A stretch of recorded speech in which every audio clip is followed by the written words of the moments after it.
Good evening, everyone. Welcome to the King Leo Show. Dude, yeah, these are not hitting right. How's everyone doing tonight? Welcome to the King Leo Show. We're going to have to change out the battery at one point because the battery didn't charge.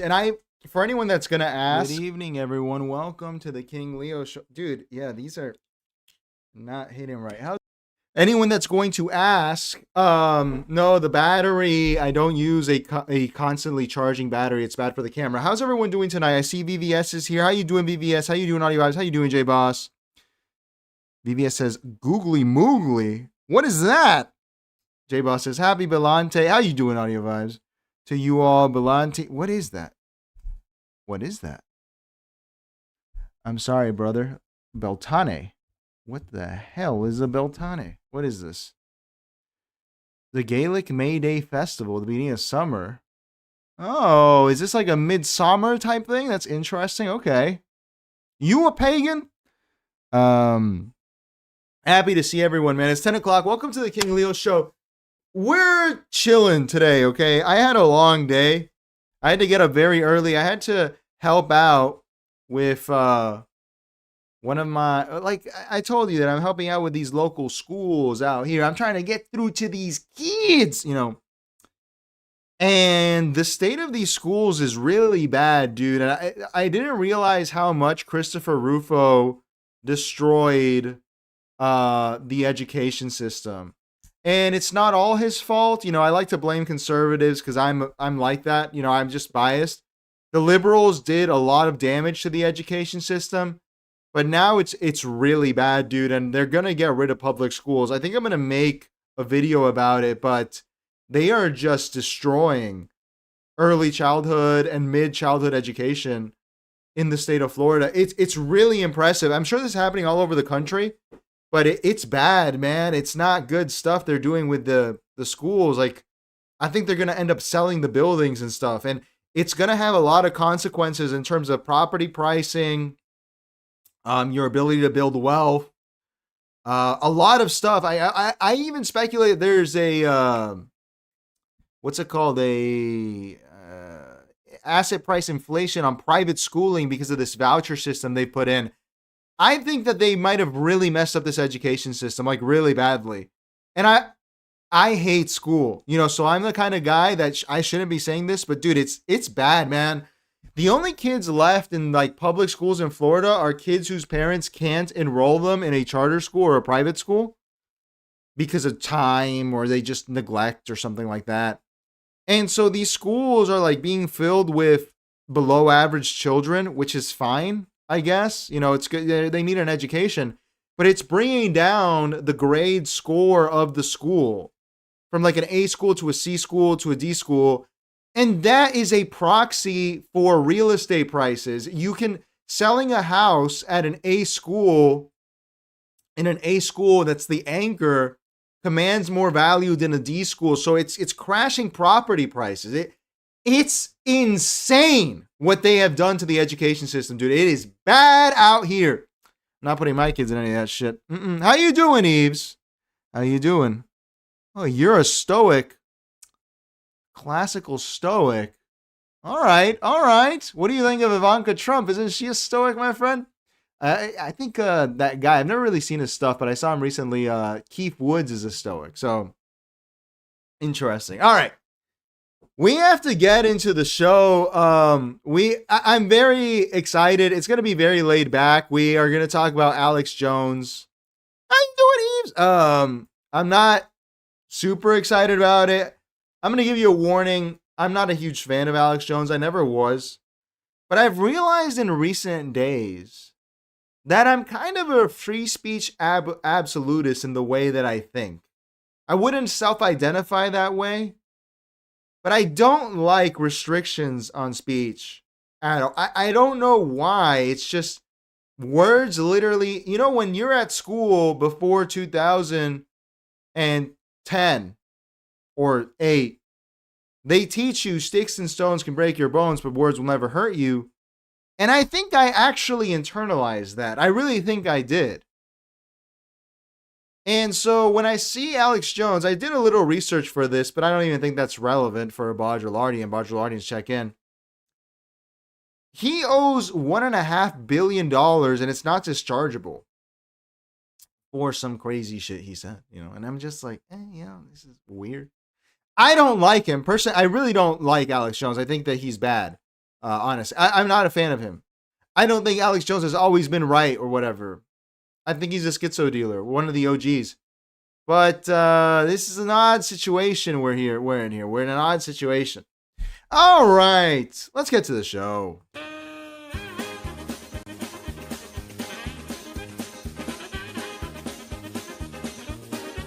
I think it's important tonight, because that's our lead. Our main story is Alex Jones, that we really pay attention here on Schizo Watch, because I want to show you the idea of removing Alex Jones from the media waves. By the way, if you're new here, like, comment, and subscribe. Join the Patreon, or I'm going to have to whip you. Join the Patreon. It's 17 cents a day.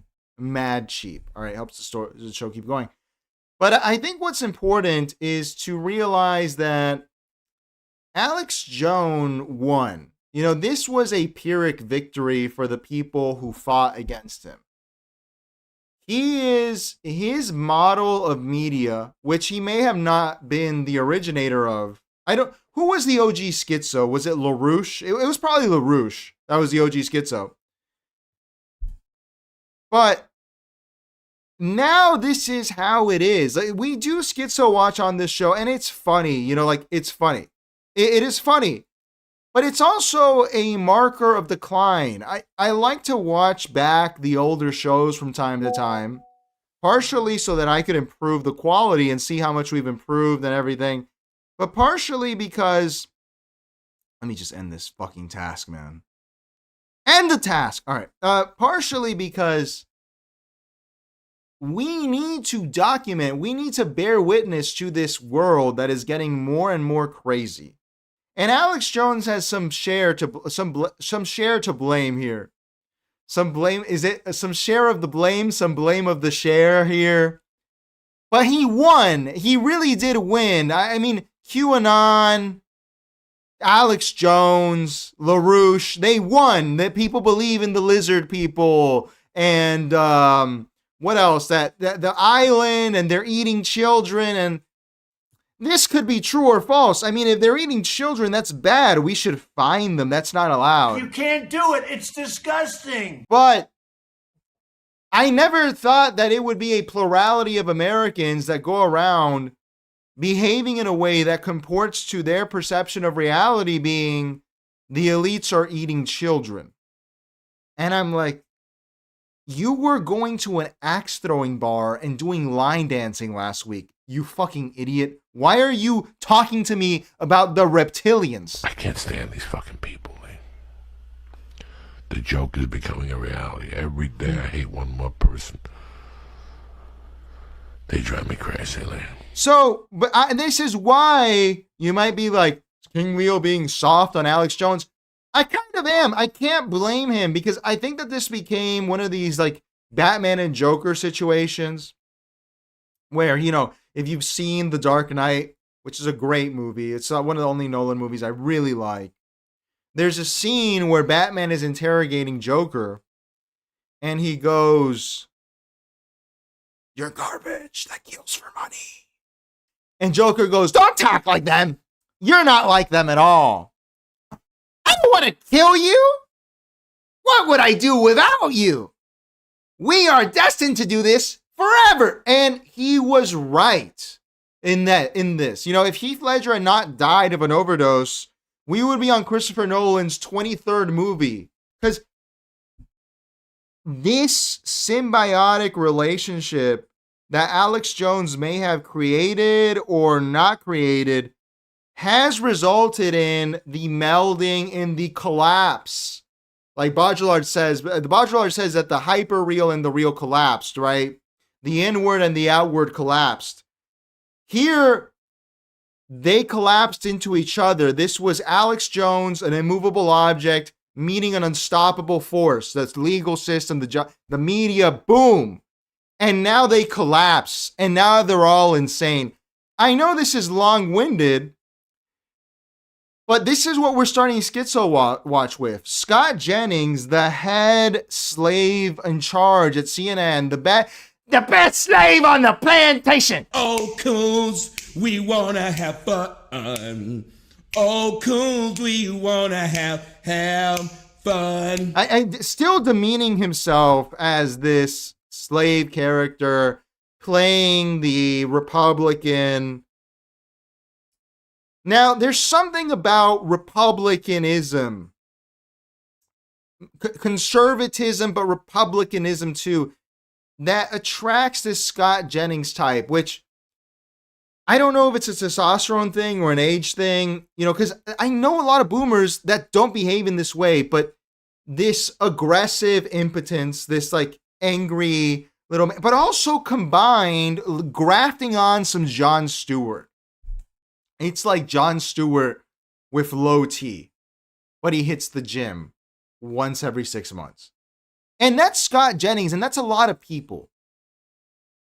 And this kind of person is unstable. So let's see why Alex Jones won.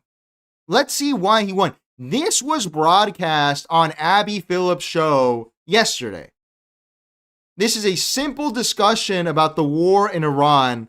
What does this become? Let's see. It's only 16 seconds. I know I was long-winded, but really watch this and think about Alex Jones. Now you're making condescending remarks because you can't defend the fact that this war is not going your way. Wait, one more time. Not going Name one political concession. Name one political concession. Did you one more time? This is a 25-year-old guy. He is annoying. But Scott Jennings is annoying too, and he's in his 50s, I assume. And get your hands out of my effing face. You're on a debate show, and what's so sick about this total victory of the schizo dealer is this whole thing is being done for views. Maybe it's authentic somewhat. It's WWE SmackDown. But it's coarse, it's vulgar, it's base, it's animalistic to see this on the cable news network. One more time. Condescending remarks because you can't defend the fact that this war is not going your way. Wait, one more time. Name one political concession. Name one political concession. Whoa. Honestly, I'm not going to have this guy's name on my face. Everybody, hang tight. Honestly. Okay. No, everybody, calm down. Now you're making One more time. condescending remarks because you can't defend the fact that this war is not going your way. Wait, one more time. Name one political concession. Name one political. This is what I don't like invasions of my personal space. You are sitting a foot apart. The hand is not in your face. And you are going to profane, to debase on the cable news network at 7 p.m. Pacific. So that's 10 p.m. East Coast time. There's children in California who could be walking by a bar watching this. But it's worth it, right? Because it gets you views, because it gets you. This is sick behavior. Political concession. Name one. When you tell me that Alex Jones, his show ending, is good, I might agree if this didn't exist. But this is what adults watch now. What adults are watching this, a annoying, petulant child who was molded by Ben Shapiro in his debate style, even though he's a liberal, it's Ben Shapiro, you see it, and a low testosterone Republican yelling at a child, "Get your hands out of my effing face." Because they're fighting over a war that neither of them control. Sensational. I mean, what do you expect? And then it's bad. It's bad for Alex Jones. Sure, maybe he's responsible. What the hell was that? Like a piece of orange. When Buckley called Vidal the F word, you can't say that. You can't say that. During the 60s on TV, he was like, "Oh, You petulant F word, the one for the homosexuals. Everyone was like, what the hell is wrong with you? You know, you can't take a little joshing. But now I bet they're going to get Dana White to bill a fight at the UFC between Scott Jennings and this tard. Two tards fighting. That's what the whole thing is now. And this is why I tell you, dude, if you're watching cable news, if you know someone, if you or someone you know in your life is watching cable news, please get some help. Stop watching this. This is schizophrenia inducing. Imagine showing this to a child, that this is the way to speak to each other.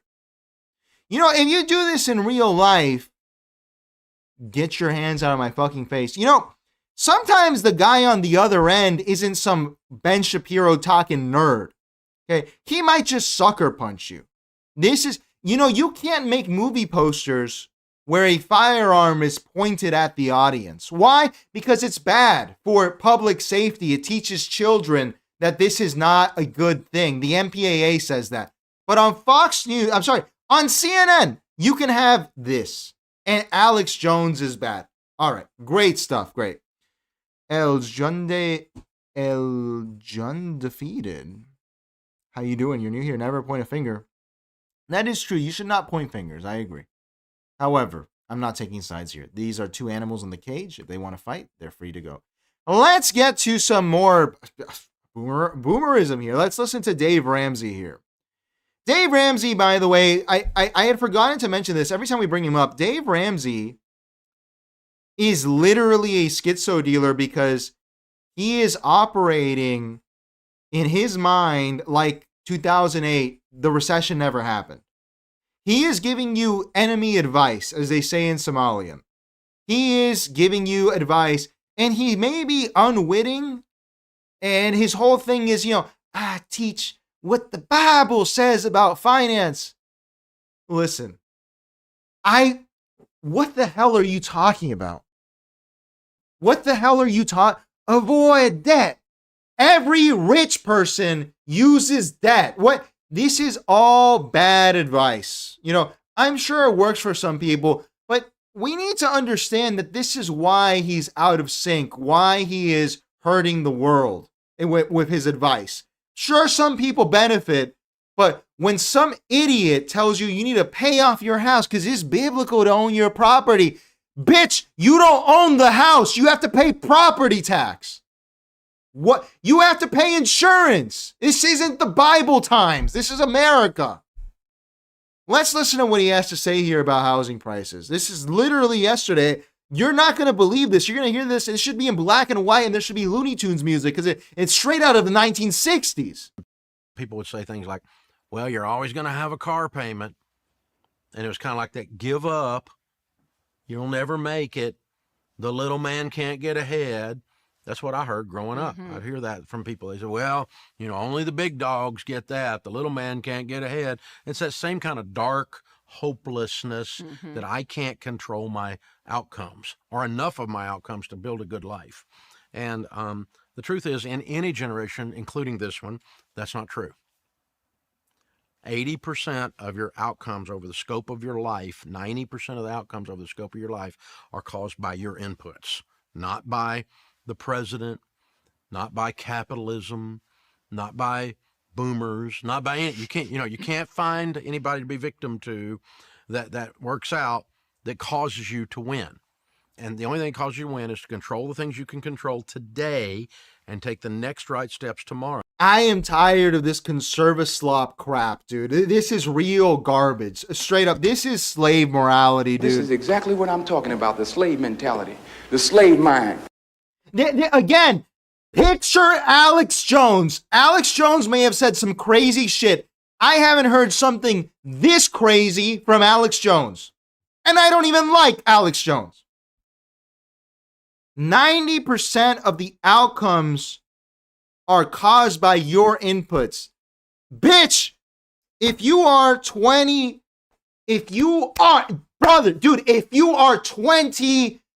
years old, you have been forced to interact with 9/11, 3 wars, the '08 financial crisis, a pope resigning, Ebola, H1N1, COVID, the lockdowns, 2 Trump presidencies, the Biden printer presidency. Those things determine a lot more than 10 to 20% of your life, actually. You can choose to ignore them and say, oh, you know, I'm retarded. I love being stupid. You had no choice in this. And I'm not saying to blame boomers. This is not resentment here. I'm not even blaming boomers. Because what Dave Ramsey says, if you're a boomer that was complaining about the man in the 60s and 70s, you had a point. You did have a point. There were draft cards. There was a non-voluntary military in this country. Okay? You had a point. People are critical of them or whatever, but that's fine. You know? Okay. What I'm saying here is this conserva slop crap. This is what I hate. Jordan Peterson used to say this. We need equality of opportunity, not equality of outcome. You cannot have equality of opportunity. I feel like this is quite obvious on the person who is born mentally or physically defective. Look at me. I kind of cured it, whatever. Acid reflux since as long as I can remember. If I develop esophageal cancer because I can't determine what is causing it, how do I have equality of opportunity? How does the person who was born mentally retarded have equality of opportunity? This is where conserva slop delusion comes in. Oh, dude, doesn't matter if you're fat and retarded. You can play for the Yankees. Really? You think so? I'm not being ableist, dude. I'm sure that there are some people who are fat and retarded and can do great stuff. I really am sure. But I'm more than likely, on average, they will not be able to, and we should strive to care for them and give them comfort. But this is so silly. It's just silly crap. And you hear this from Dave Ramsey. And, you know, I'm a Baudrillardian. I don't take any of this seriously. This is a hyper real. This is just garbage. But I understand why this would cause a mental break in people. This is not acceptable. You should be able to sue Dave Ramsey for $1.5 billion for saying this crap. You know what? You're right. Back when people were boomers, they complained about car payments. Once you finished paying off your car, if you bought a car in the 1990s in this country, that car will run forever because the engine is made out of cast iron. They haven't fucked with the spark plugs yet. And buy a 90s Miata. That shit will run forever. And there will always be parts for it, and they're cheap. Now, if you have a car payment, you will not be able to escape it because the cars are terrible. The cars are made of cheap aluminum crap. They are made of a battery and a computer that if it crashes, the whole thing breaks. You will always have a car payment because the quality is garbage. So it's a bit of a different situation where it is a perpetual car payment. It actually is. It actually is. And so when you say Alex Jones is crazy, he is kind of crazy. But this is just as fucking crazy. This is insane. If someone says this, they should be locked up in a mental asylum. Some of them going to sleep. Fuck that! How can you say this to people with full confidence? How do you not inspire the normie to go full insane? Like, this is not good for people's mental health. So, you know, when we talk about Alex Jones later, I want you to keep this in mind. Schizo Watch is very deliberate today. How you doing, Donnie Dostine? I haven't seen you before. Please like, comment, and subscribe if you're new here. How you doing, Afra? How you doing? I'm sorry, Ramsey. I'm not a hot woman that can pull that money, you know. That's funny. J-Boss says he's unlikable too. No, yeah, and how you doing, CCTV? What's the word you keep saying? No, Baudrillardian. Check the bio, sir, CCTV. I didn't understand what you were saying. Check the YouTube bio. It's there. I even have the pronunciation. From Baudrillard, Jean Baudrillard. Have you checked out the primer for the channel? It's the pinned video, dude. But yeah, this is just insane that anyone can say this and have some sort of career. It's just crazy. All right. Let's continue. Let's look at one of the most prominent politicians in this country right now, Vivek Ramaswamy. We have talked about him a lot on this show. I'm not being bigoted here. Vivek Ramaswamy hates this country, and he hates Americans. And I'm not saying white Americans. I'm not crazy. I'm not saying Latino Americans. I'm saying he hates Americans. He hates Americans, okay? Vivek Ramaswamy is allegedly a scammer and a thief that made his money scamming people with a senility drug. Vivek Ramaswamy is a person who spends most of their energy typing out screeds against the values of leisure that are in America, which there may be issues with them. Okay? His father is not a citizen despite him being a billionaire. That is odd, at the very least. This was a leading presidential candidate and a leading candidate to run the state of Ohio. This, if populism is a problem, because populism is a problem, I hate populism, I really don't like it. I find that it lowers the IQ of the country. This slop elitism, because that's what it is, like slop eatism, is more sick than that. How does someone wake up in this country and look at this man who scammed people out of money, allegedly, with his mother setting up some bullshit, going public, not going public, became very wealthy, and then wrote a book about how woke is evil, and suddenly he's running for president, and suddenly he's going to be the governor. This is just as insane. This is something so insane that I don't even think Alex Jones could have come up with it. Let's watch what he had to say here in his election in Ohio. As well, I've already been talking to a few prospective candidates. I was sitting next to Emily, who asked me what my favorite state was. Was it Ohio, where I'm from? And I said, Ohio's a good state. I can't say it's the best state. She said, I can tell you what's the best state. It's Indiana, where she's from. So it's the cussedness of the Hillsdale student. But I don't know if I don't understand his sense of humor, or I just find him to be an ugly nerd and annoying. Disgusting and gross. I mean, he should just be... I don't like ugly, stupid freaks.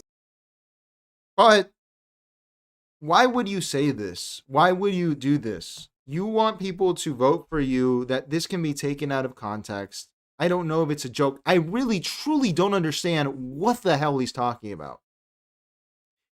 Why would you make this joke? If you're running for governor of a state, why would you make this joke? And the funny thing is, this is how insane this country is. Vivek Ramaswamy could win this election despite this.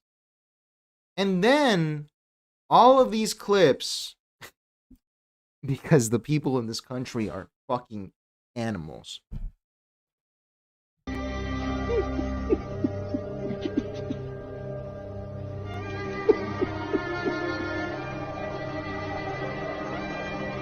When Vivek Ramaswamy inevitably ends up scamming you because he's a scammer, they will say, "This isn't what I voted for! I had no idea!" In this country, you know what's odd is that if I scam you and you find out, if I tell you, hey, buy this from me, it's made of silver, and you buy it and you take it to the shop, and they tell you this is titanium. It's not worth what they sold it to you. The American will become so outraged that he will want to murder you. But if I tell someone, buy this, it's literally worthless. It is garbage. It is worth nothing. You should not spend more than $1 on this, but I'm selling it to you for $400. Please purchase this. They will not only buy it, they will treasure it. I don't understand this. It's such an odd behavior. If you tell someone, I am scamming you right now, I love to scam people, please buy this as a part of my scam. They love it. They absolutely. Why do you think Mary Kay and all of these multi-level marketing schemes are here in America?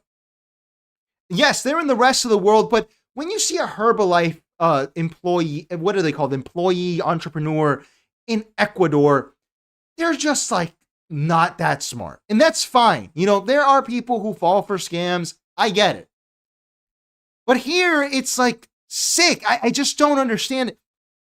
And when Vivek Ramaswamy inevitably fucks up this state of Ohio, they will cry. They will look like this. That's right, run. I didn't know. Oh, yes, you did. Yes, you did. You just didn't listen. And I'm not telling you to vote one way or the other. I don't believe in voting at all. But this is just as crazy as anything Alex Jones could have conceived of. Let's continue. It's a very deliberate show today. Okay. More Dave Ramsey. We'll save that one for Monday. No, this is funny. We'll save that. This is great here. We need to watch this clip of David French. For anyone that's not aware, David French is one of these OG neocons. Okay. And I don't mean this in a euphemistic way. I don't even think David French is of the Jewish faith. Not that there's a problem with that. But I've just heard a lot of people saying that now that's a new insult or euphemism. I'm not using it euphemistically. David French is a neocon type who pulled the Lincoln Project crap and became a Democrat or something. Or like, I'm still a Republican ostensibly, but I act as a Democrat in everything that I do because I hate Donald Trump so much. I mean, that's their position. And I need to show you this because this starts to explain to you how the country made such poor decisions, if they can be perceived as such, over the past 20 years, because this kind of person was considered an intellectual. Let's listen to him here on the We the Fifth Libertarian podcast. Are you a conservative? Yes. Now, I have changed on a couple of things. I have absolutely changed in my perception of the severity, lingering severity of race problems in this country. I've absolutely changed on that. And a lot of that is due to a very, very distinct and personal experience. We adopted a child from Ethiopia. This might sound super naive, but when we adopted our youngest daughter, I did not have in my mind that she was going to come to my community and have a substantially different experience as a child than my two older kids. But by golly, she had a substantially different experience. There was not a school that she went to where she was not called the N-word repeatedly. Wow. There was a point where I picked her up after a high school football game. This was in Nashville at a game at Montgomery Bell Academy, one of the highest end schools in all of Middle Tennessee. This is a very wealthy school. We went to pick her up and she was shaking. And her friend, who was a Latina, was shaking as well. And it was like, what happened? And she said a truck full of guys was screaming the N-word at us and drove straight for us, and they just swerved away at the very last second. Holy cow. All of a sudden, I realized that I'd been in a bubble and that my white, educated, upper-middle-class bubble in the South had really intentionally screened out racism. I don't believe this story at all. I just don't. I think he's just making it up. I don't believe this is a real story. It sounds like something that Uncle Kiriakou would say. Do you waterboard him? Do you sleep deprive him? Do you put him in a cold cell? Do you beat him? Do you put cockroaches on him? Do you put hummus up his ass? But my question is this. Let's assume the story is 100% true to the T. Absolutely. No one deserves to be treated like that. The times in my life where I've encountered racial discrimination, have been annoying. I have not liked them. I'm not a baby. You know, I've never been chased by a truck of people yelling the N-word at me. But if that happened to me, I would be scared, justifiably, right? David French, I really want you to listen to this, decided to adopt an Ethiopian child. For anyone that's, this is David French, okay? Decided to adopt an Ethiopian child. That is a noble endeavor. It is. For anyone that doesn't know any Ethiopians, they are black. Okay?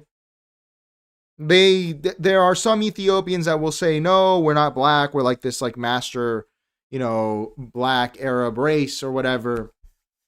Put that aside. In America, functionally, an Ethiopian is considered black. You are doing a noble endeavor, in theory, right? You're adopting an Ethiopian person into your family, which is white. Yet, you don't believe, not only do you not believe in racism or whatever, okay? I know we have some right-wing people that will take issue with that, but I'm asking you to think like him. You don't believe in racism. You have not adjusted your priors. Yet you're adopting someone who comes from a community that is going to be subject to racism, at least according to the popular press and public thinking. And you took no precautions, because that's what you're saying here. You took no precautions. You took no, like, oh, let me read, Invisible Man or something to understand the black experience in the United States. Someone from another country read an immigrant story about it and be like, oh, what is this? What is it like to do this, to adopt a black person and have them grow up in the South?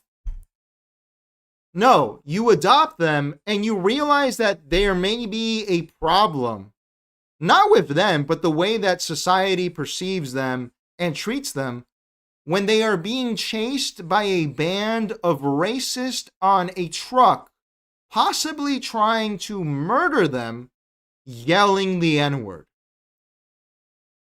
If this were an animal, if you adopted a golden retriever and you took it home and you said, I don't know anything about golden retrievers, maybe I'll feed him rat poison because golden retrievers like rat poison, you would be arrested for animal abuse.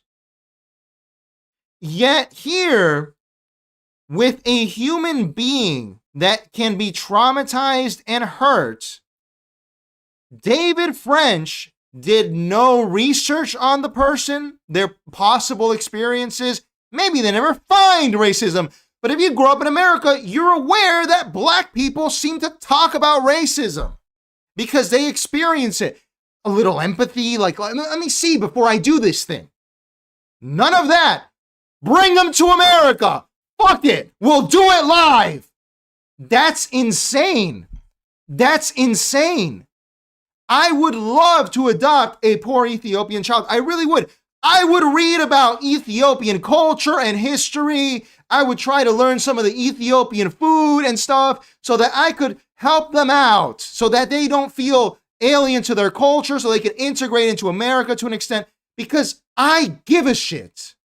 Because my parents are two different ethnicities, borderline two different races, yet they learned each other's races to produce a child so that they could teach the child both and America because they give a shit. But this person was taken seriously as a public intellectual in this country. He still is. He's on Piers Morgan yelling about how Trump is evil. Bitch, you adopted a black person and did no research and got them in a situation where they were being pursued in a truck to be run over. And only then did you change your mind. You are evil. Like, what other explanation is there? This is a schizophrenic person. And this is the whole fucking country now. This type of person, they tell this story, right? And you know what a liberal hears? A liberal hears, wow, he really learned. This is great. This is evolution.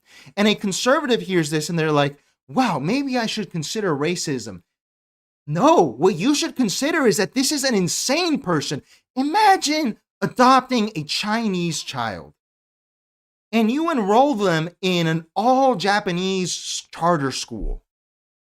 And suddenly they're getting picked on because their ancestry is Chinese. And you go, what's going on? I have no idea. You did no research. You are a crazy person.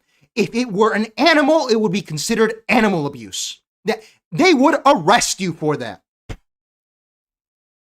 It's sick, dude. It is a sick thing in this country. It's sick.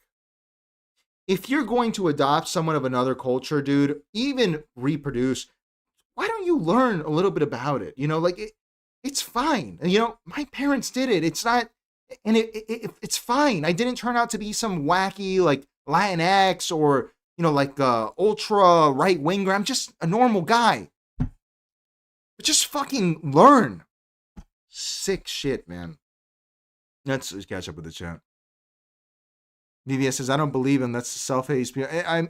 I don't believe this story for a second. I think this is insane. If you have people chasing someone in a truck, that would have been a news story, and that you should press charges for that. That's attempted homicide.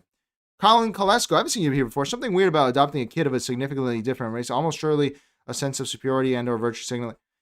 I don't know, dude. Look, my grandma adopted a lot of kids of different races because, like, in Latin America, it's different. Like, you just see some kid on the street, and they're like, oh, he's kind of cool. You know, bring him in. I have, like, black uncles and stuff that are, like, not related, but they are related or whatever. And it's fine. You know, it's fine. I don't know if it's a particular thing here, but, like, it's fine. You know, she wasn't doing it to be superior. She's like, yeah, I fucking like this kid, and I can afford to raise him. Whatever. Might as well do it. No one else is going to help him out. Some people are drawn to it like that, you know, like I think my great-grandmother couldn't have children at all. She started adopting a bunch of kids. Like, that's my grandmother. But my great-grandmother was like, oh, I'll adopt this kid. My grandpa was probably like Norwegian or something. We don't know what he was, but he looked Norwegian. So, you know. All right. Let's continue. This is a great schizo watch. All right. Yeah, this is a great one here too. I want you to watch this. And I want you to tell me if this sounds like something that Alex Jones could even do as a bit.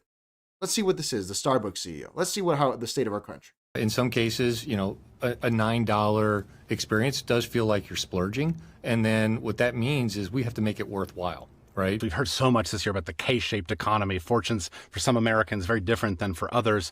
Is that not really something that's coming up in your sales? You know, we're not seeing that in our business. What we're seeing is people, you know, they want to have a special experience. And regardless of what your income level is, in some cases, you know, a $9 experience does feel like you're splurging. And then what that means is we have to make it worthwhile, right? And then in other cases, people believe, well, this is a really affordable premium experience because they're saying like, well, it's less than $10 and I get a really premium experience. So regardless of where you're stationed in those income cohorts, we want to make that experience worth your while. And what we know is what's definitely something that drives that value is to be able to have a great seat, have a great moment of connection with a barista.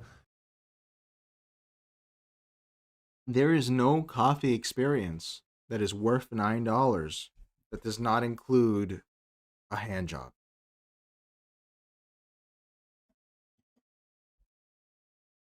Sensational. I'm sorry, there is no... You cannot be charged $9 for a coffee unless it includes a hand job. That's the only way, that's the only experience that will justify a coffee. And I'm not trying to get blue here, you know, for the ladies. I mean, for a $9 coffee, you know, I don't know, like what's the equivalent for a woman? I don't know, like Fabio, like it gives you a lick or something. I don't know. There is no world where they can get away with charging you $9 for a coffee. You can't keep getting away with it! You can't keep getting away with it!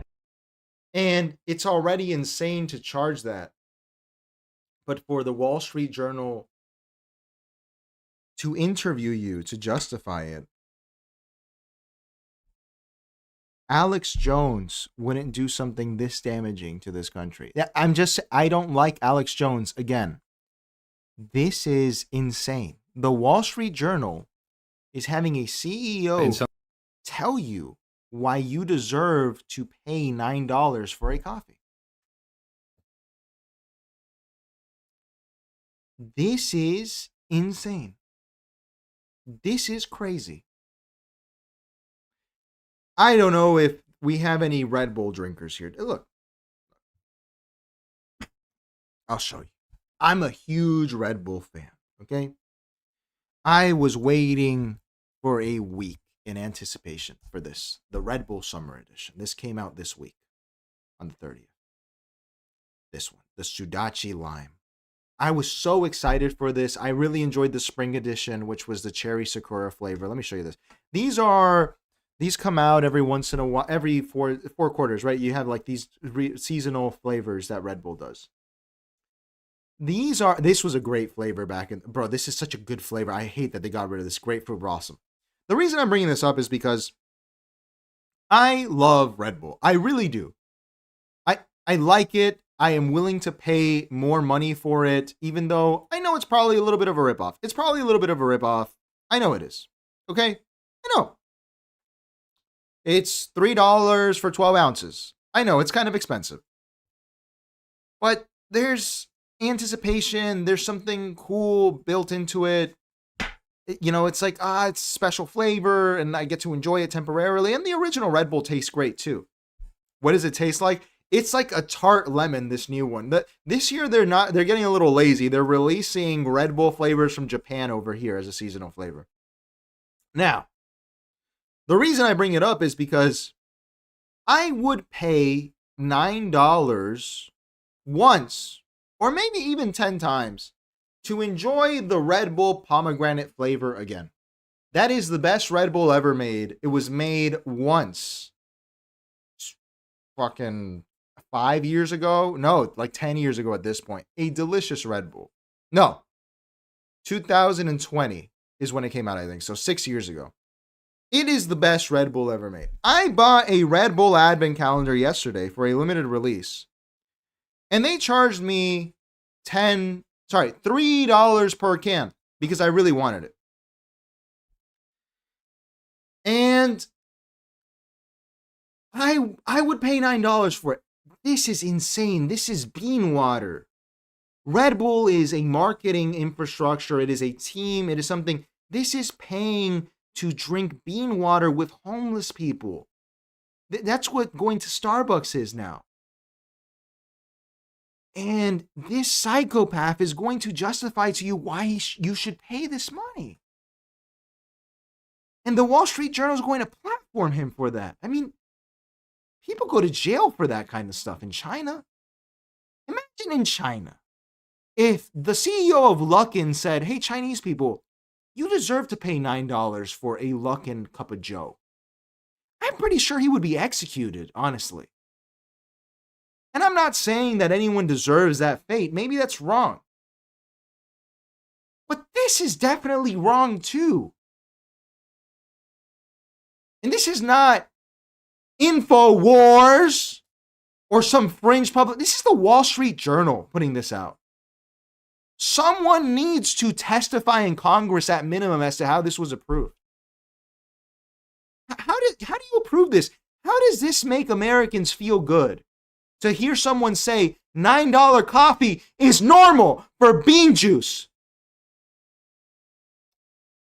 You hate, to quote Jesse Lee Peterson, You are fighting against America and you hate white people. You hate America for if you do that. You hate it.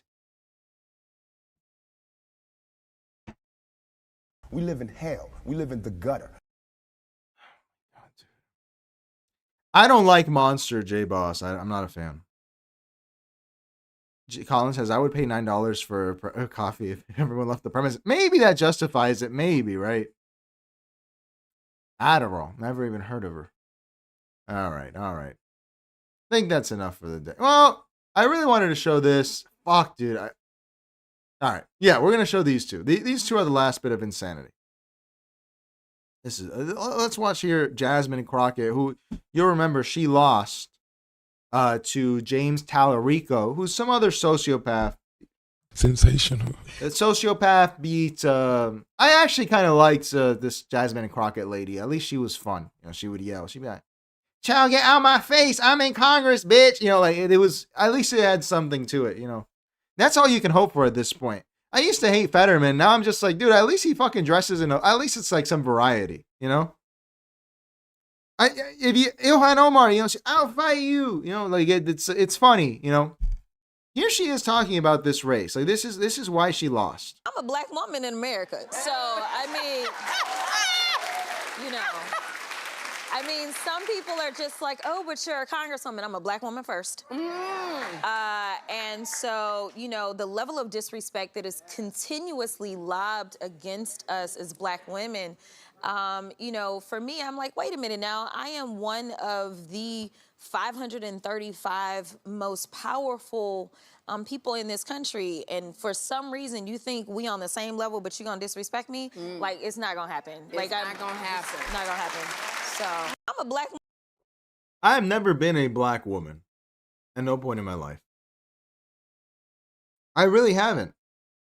Well, let's see this compilation. Let's see if this is, you know, comports to reality. And that is actually what they are fearful of, is my authenticity, because it rings true with every single American. You know, no one could have told me that when I went down to Austin, now it looks like a little bit over a year ago, that I would be running for Congress. Baby, because these people, they are crazy, because they always talk about how Christian they is. Yeah, I don't know how many of them on that side are getting divorced because they getting caught up sleeping with their co-workers, staffers, interns, all the things. On-campus mailboxes, and at that time, my school hired the Cochran firm, and there was a lawyer who graduated. Do you see how insane this is? This is not, I never accepted this idea of code switching. I never did, because I don't do it. I don't go out here, listen, man, like maybe you have a slightly different pitch or something. Colin says, hey, King Lou, I was sub to Nick Fuentes on YouTube when he was less than 1K followers. I think you're going to grow. Thank you, sir. We are growing. By the way, we hit 1.6K, which I'm very happy with. I'm glad he's saying that. I'm glad I don't want to get banned like Mr. Fuentes, you know, my Hispanic brother. But I appreciate that. Look, I don't buy this. Thank you. I really, that's really nice, Colin. I appreciate that. This is a liar. Like this is a schizophrenic. You know, this is. I don't buy code switch. I really don't buy code switching. I don't buy it because code switching. I'm not out here, you know, with my Hispanic friends. I'm not like, hey, yo, what up, ese? How you doing? No, because I talk like me, and that's it. You know, in Spanish, maybe you have slightly different mannerisms or something, but that's probably some sort of brain thing. I don't know. It's probably something insane. Do we have any polyglots here? I know, I assume J Boss, you know, you speak Portuguese and Spanish and shit. Like, you probably, like, maybe you're slightly different or something, you know? When I speak French, I think my voice deepens a little bit. How you doing, and everything? Candace Owens is the real black woman. Listen, normally when a black woman speaks, I sit down and listen, but this is a fake black woman. You know, this is the crazy. This is really something. Colin, check out the stickers. I put the soy jack and I need to add more stickers. If you guys have any sticker suggestions, let me know. But yeah, so this is not authenticity. This is someone who is making this country crazy. I mean, let's finish it. Let's see this. Let's see this. Let's see this. Let's see this. From University of Houston, who was assigned to me. You're not. We done picking cotton. We are. You can't pay us enough to find a plantation. I want the American people to know that when you stand up to a bully, you win. Do not back down. Do not bend. And I'm gonna be the first one. You and your little friend off of Twitter. Y'all about to find out, all right? But at the end of the day, I am who I am, and I am authentic. This is insane. This is what Americans are. Alex Jones never did anything like this. He really didn't. And again, I don't even like Alex Jones. He never did anything like this. And then complain about it and make it about something else. I mean, do you see how this is crazy? This is, I don't even know what to tell you, man. Like, it's just, this country's going insane, dude. It's 90% bullshit, but it's entertaining. I mean, at least it is entertaining. It is entertaining. Like, it is entertaining to watch. Somewhat, but this is, I'm only bringing it up because we have to know this for Alex Jones, okay? I'm very excited to cover this, all right? And finally, and just to show you, last bit of schizo, one of our favorite schizo dealers here, Glenn Beck. What does Glenn Beck have to say? This is 9 minutes long. We'll put it a little long. So you can see how, this is all, Alex Jones won, dude. It's like Spartacus. We are Alex Jones. I am Alex Jones. We're all Alex Jones. This is the only channel. That's why I did it. I don't know we're the only channel, but it's a bold claim that tries to like get everyone to chill out. Like, let's just deconstruct it. Let's really think about it. Let's take away its power. Let's tear down a sacred cow to help stuff. Source. That's funny. That's funny. Oh, that's crazy. You're getting, okay. Moi, je parle français, mais il me faut pratiquer un peu. I'd like to move to Haiti to practice my French, dude, but it's not looking very good down there. All right. Let's see what Alex Jones has to say. Sorry, but that's apropos. What does Glenn Beck have to say? Who's also an insane person who was drawing little drawings on CNN to the point that he got fired for being too schizo. I have been following this now for a few weeks. There is a drought going on, and I want to be really careful. There are several droughts. It's not just one big drought. There are several droughts all around the country, and they're all different, but they're all causing the same thing. The drought that we are in, they believe that by the end of summer, if things don't change, we will be in the drought of 1610. Why is 1610 so important? 1610 wasn't just 1 year, and that's the same thing. The Colorado water system, this has been going on now for almost 2 decades. And that's what happened in 1610. There were several things that were happening and going on for a long time. And we are in this drought. They believe it's going to be compared to the drought of 1610. Why that's important? What else happened in 1610? Anybody know? Bueller? Anybody? Cannibalism. Oh, hey. Okay. In 1610, remember, this is Jamestown. And remember, they couldn't make a go of it because of a couple of things. They couldn't make a go of it because they were bad people, and the Indians turned on them. The Indians thought they were such bad people that they actually put a fence around the Jamestown colony. I mean, the Indians were like, yeah, I don't want anything to do with you guys. You stay there. And so we were just bad people, those people who came over because they were seeking gold, not God. And then the second thing is, again, they were trying, before it was called Marxism, before Marx was alive, they were trying socialism. We're just going to put it all into a big pot, and you just take what you need, and people stopped working, et cetera, et cetera. And then on top of it, the weather conditions. If you close your eyes and listen to this, I want you to practice the exercise. Can you distinguish this from the homeless man outside the 7-Eleven? Can you distinguish it? I can't. This is what homeless people sound like to me. He's missing the part where he asked me for money. And that's why I need some money. Because 1610, this is one of the most respected voices in conservative media. And the drought of 1610 was the breaking point. Nobody could grow anything. And think of the Dust Bowl, except much, much, much, much worse and all over the country. They got so hungry that when the ship finally came back from England, what they found were just a few survivors. And one of the guys was eating, I think, his child. And as they dug up bones, they found teeth marks on a lot of the bones. They were starving and they began to eat each other. It was that bad. Now, hopefully we're not going to get to that point, but I want to... So why are you bringing it up? He just spent 2 minutes describing cannibalism and saying we are going to reach the same conditions that resulted in cannibalism, but hopefully this time we don't do it. No one knows what it means, but it's provocative. No, it's not. It gets the people going. This is evil. Like what else can you say? This is evil. This is evil. Why would you say this? Why would I have to interact in the world? I am in this material world with the other idiots. And I have to go to Publix now, and there's going to be a Glenn Beck viewer that tells me, hey, I'm buying pork because I want to get used to the taste of human flesh. Because in 1610, there was a drought and people started eating each other. And Glenn Beck said it's going to happen again.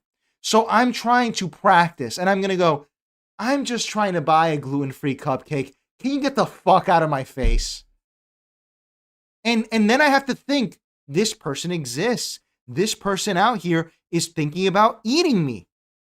Talk to you about this drought. This is a mega drought that is now happening. And it's, our farmers already know it. That, you know, there are crops out there that won't germinate right now. And some of these crops are very heavily dependent on water. For instance, I grow alfalfa on my farm. I feed that, I store it up, and I feed it to my cattle in the winter. Really important, but a lot of water. Well, in my part of the country, I live in the high desert, and in the high desert, we share water. And so we get it from a dam. We get it from That's enough. I don't even want to pollute your mind with this, dude. If you want to hear the Glenn Beck show, you know what's great? If you want to listen to the Glenn Beck show, I have one walking distance. You know what you could do? You could walk to the head shop, dude, to the vape store, and just stand outside. I promise you there's someone, if you're in Miami, brother, there's this bar called On the Rocks, Off the Rocks or something. You go outside, it's full of schizos, dude. Close your eyes and you'll be listening to the Glenn Beck show. And they tell me, and I see Eves brought it up, Glenn Beck got big on Fox from ripping off Alex Jones' shtick. That is true. I'm glad you brought that up, Eves. That is true. That is true. And what is the distinguishing factor? All right. Because of that, we're going to skip the rest of the segments and we're going to get straight to the story. If we have time, we'll get to the other segments, okay? All right. So this was what happened with Alex Jones. So let me give you the background, okay?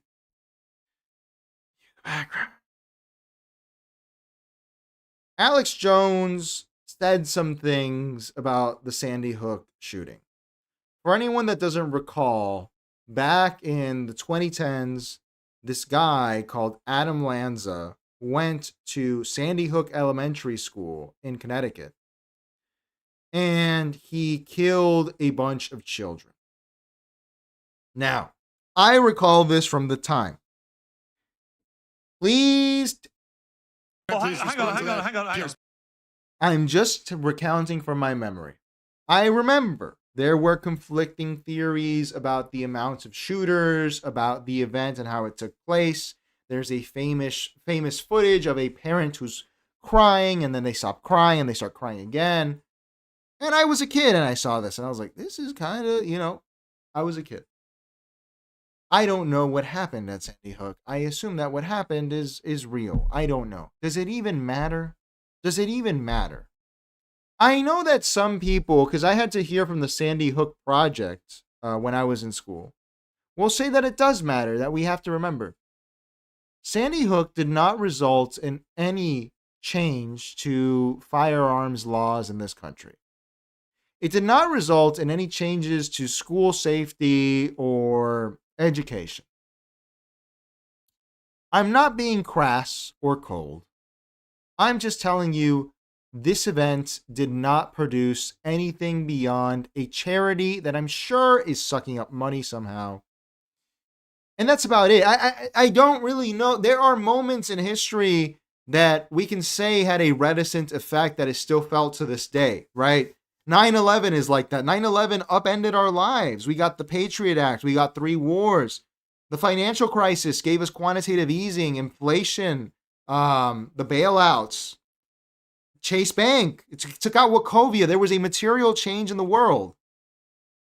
This event, however, was not as consequential. And it's not because of the nature of it. The Aurora shooting, which was in a movie theater, had a very consequential change to movie theater policy. Now there is a police officer. I'm not being crass. I'm not taking away from parents that lost their child.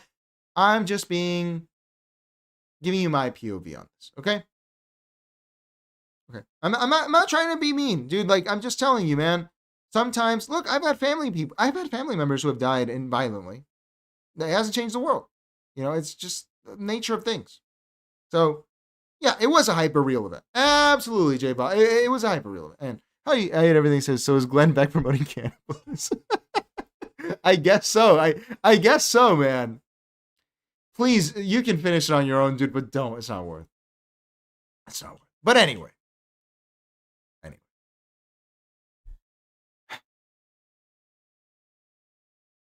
Alex Jones here said some things that resulted in some of these parents of the children being harassed that were murdered in Sandy Hook. And they sued him because that's inappropriate. That's not allowed.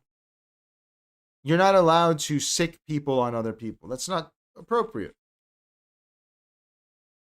Again, I am functionally a free speech absolutist, but that does cross the line, right? When you send people out to harass people. And what resulted was a lawsuit where Alex Jones now owes $1.5 billion to the Sandy Hook parents for pain and suffering, punitive damages, other damages. It's like 3 types of damages. I'm not a lawyer. You want to go? Do you want to go through the whole rigmarole? Go get a lawyer. Okay, I'm not a lawyer. All right, if you're gonna complain, shut up, man. Man, listen, you ain't got to say. Listen. Are you a lawyer? Are you a lawyer? You're not. Anyway. He cannot discharge this debt. He cannot. And as part of this lawsuit, the courts determined that he has to pay. No one's going to be able to pay $1.5 billion. It's not possible. It's too much money. It's not possible. And so they're liquidating his assets, such as Infowars as a brand. And it's even up in the air if they can liquidate Alex Jones as a brand. Interesting times. And this week, after some conflict with the satire website, The Onion, which is, I remember it being funny when I was a kid. I haven't seen it lately. They used to make funny videos. Wants to acquire Infowars, and Tim Heidecker's involved, who I never really liked Tim and Eric or any of that stuff. I don't think he's very funny. I don't think he's very funny these days either. They wanted to make Infowars into a trans satire show, which just shows you like, wow, you just entered 2012, dude. That's fucking wild, bro. Why don't you make it the hipster show, actually? Why don't you tell us about fucking pomade and typewriters, too? The liberal, the mind of the liberal.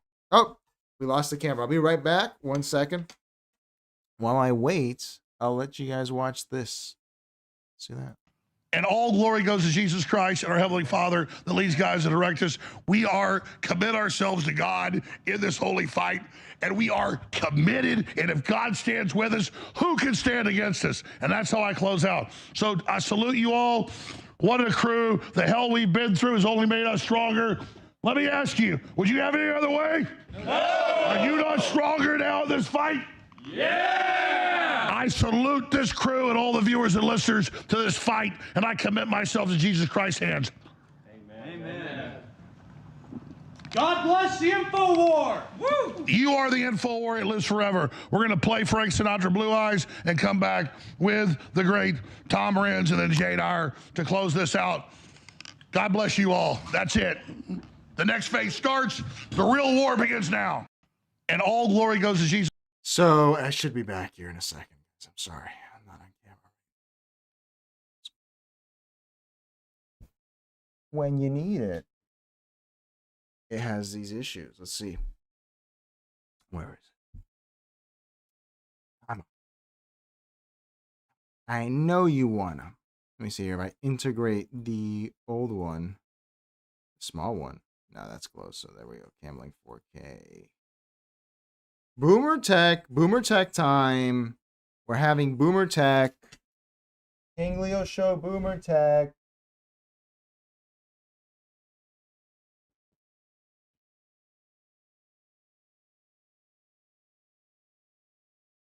There we go. All right, we're back. Perfect. This was his sign-off, okay? Because I'm not exactly sure why he stopped the show this early, but it seems like it was something to avoid the acquisition somehow of the onion of his show. Okay? Efra says, Mr. Blankman, I'm not touching religion. Nope. Jesus Christ, our Heavenly Father, the leads, guys, and direct us. We are commit ourselves to God. And so we see this here, right? This is a huge victory for people. Sorry. This is a huge victory for people that wanted to see this liquidated. I don't know if this was a strategic business move to liquidate it in this way. All right. Very cool. So I wanted to show you that this is the reputation that Alex Jones has amassed ever since Elon Musk took over Twitter, actually. And I think it's best exemplified with Joe Rogan, who a lot of people will say sold out. Sensational. I tend to agree. I think Joe Rogan was at least more interesting before. He kind of sucks now. I'm glad to see people are turning on him. He's a very boring podcast. I don't listen. Last time I listened to him, which was the first time in a year, was the David Cross episode, because I think David Cross is pretty funny. But this is him talking about Alex Jones last year, who is an old friend of his. Alex Jones, a lot of people don't realize this. Alex Jones is a cultural character. If you've ever watched I forgot what the Linklater movie is called. What's the Linklater movie called? Does anyone know the name of that Linklater movie with Alex Jones animated? This one. It's a very good one. Walking Life, the 2001. It's an interesting movie with Alex Jones that Richard Linklater did. See, he animated him. Everyone was animated in this movie. It's a pretty interesting movie. Yeah, it looks like this in parts. The reason that Richard Linklater did it is because he's from Austin, Texas. And Austin, Texas has always seen this guy as a character. This was a very different time. A lot of people don't understand that before 2018. No, it's definitely with the rise of Q. Conspiracy theories were seen as like this quirky little thing that people didn't really mind. They were like, add some color to the region. Yes, right? So he was not exactly hated. And, as Q and as the Jeffrey Epstein stuff came out, whatever your interpretation is of that, despite me being a Michael Tracy, like truther type, he got more credibility again. People were happy to talk about Alex Jones again. Effer says, it would be funny if he had a cat filter. We see the video of the boomer, which had a cat. I'm going to see if I can add that, Effer. That'd be pretty funny to do that to myself. I'm going to write that one down. I'm sure there's a way of doing it. I'll ask Gemini. Let's see how he's talked about here. If Elon didn't allow him to put Infowars on Twitter, too. He puts all of his shows on Twitter. And they get millions and millions of views. And guess what? He's right all the fucking time. All the fucking time. And they just want Sandy Hook and Sandy Hook. No one even knows who did Sandy Hook. You ask the average person Sandy Hook that connected to Alex Jones. Yeah. They don't even know the guy who was the actual murderer. I don't think that's true. Does everyone not know that Adam Lanza did it? And here's my question. How does one get bad information about that? And how much of that bad information is fed to a guy like him so that he repeats it, so that you could trap him, and then you accuse him of it? Well, he's been right so many times about they got some him of the with other that things. They got him with that one. But I mean, that's what I mean, because he's been right so many times, you got to shut him up. It's a way. I mean, it's certainly, and then Ocelot, he was going through it during that time. He was drinking way, way, way too much. He was drinking all day. And he was, imagine you're in a job where you're uncovering things that nobody else knows all the time. All the time. And it's a lot of pressure. There's no way you could research all of it down to the bone either. And when someone sends you videos that have been doctored. This is the archetypal Alex Jones defender. You'll see memes like the Alex Jones is always right jar. Thank you, Colin. That's very funny. I love Tracy. I love the interview. I like Tracy. He's a real journalist, dude. And I usually hate journalists, but he's a real journalist. This is the common attitude towards Alex Jones. I don't think Alex Jones has been right about everything or most things. I think Alex Jones, I have a buddy who's really deep into conspiracies, but not in a stupid way. He's cool, man. He's like this Cuban guy who's like a pagan. And he goes to drum circles and stuff. He's a cool guy. I like him a lot. I haven't talked to him in a bit. I need to go see him. He has always hated Alex Jones. He's like, Alex Jones is there to make things look ridiculous. I can't talk about glyphosate to a person without them going, oh yeah, that's why the frogs are gay. He was always frustrated that that's what's happening. But there are plenty of Alex Jones defenders, and I'd say at this point, at least 7 to 10% of the country, that's off the top of my head, I think views Alex Jones at least in a neutral light. When they go, you know what? Maybe spitting sometimes. Okay. All right. So this is the end of the show that he did here. This was a 24-hour stream. We're obviously not going to watch all of it or even most of it.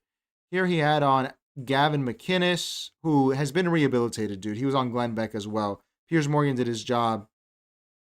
He had on Myron Gaines. As you can see, it's also the classic ads, the supplement ads, the prepper ads, Robert Barnes, of course. This was quite a farewell that Alex Jones did here. Luke Rukowski, where is it? Luke Rukowski here and Myron Gaines. So, look, man. Yeah, it's a bit of a schizo channel, absolutely. But given everything that we have seen, Alex Jones, I understand. He sent people after parents, after private citizens. That's inappropriate. Jasmine Crockett. No, I'm sorry. What's her name? The California lady. California black lady. What's her name, dude? The California lady. California black woman Congress. What's her name, dude? Maxine Waters. Maxine Waters told people to harass and intimidate people of the opposite political party in public. When she said that, I thought this is becoming Venezuela. That's what Venezuela was like, by the way. You talk to a Jamaican guy. In Jamaica, the political parties were shooting RPGs at each other near the end, like in the 70s. It's since gotten better, but it's bad. That's how Venezuela behaves. That's how... So, and I'm not saying one wrong makes the other wrong right, but I'm just saying we've seen a lot of this stuff where people are encouraged, like the rhetoric is very similar. And I understand Donald Trump is a public figure, but when you tell people that he's trying to, kill people, and, maybe it's true, maybe it's not, that he was on that island and did all that stuff, this is leading to actual action in the world. It's leading to people who are trying to hurt this person or eliminate them. We saw this. This happened last week. A young man went and tried to eliminate the president because people keep saying that he was on that island. And it's like, what? That's insane. That's insane. Again, and this is where I really want to reiterate this. You're going to sit through right now a trailer for the latest episode of the Shawn Ryan show. This is insane. This episode hasn't come out. He's interviewing Cenk Uygur. Cenk Uygur, I will remind you, worked for MSNBC. He was fired and did the TYT thing because he was too progressive in his words. Cenk Uygur, up until 10 minutes ago, was a Hillary Clinton supporting, Bernie Sanders flirting guy. That's who he was. Shawn Ryan was always a drug dealer CIA guy. That's what he said. He said that's what he did at the CIA.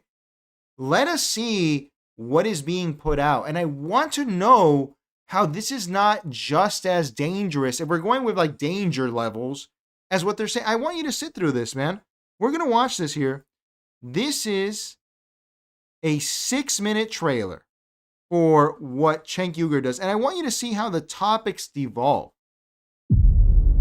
This Voice of Henry Job is a movie that's out. It's about a 6-year-old girl. They hit the car that her family's traveling in. Everyone in the car is dead except a 6-year-old. She calls in. There's a way to call in to get help. They're gonna send an ambulance. They triple check with the Israelis.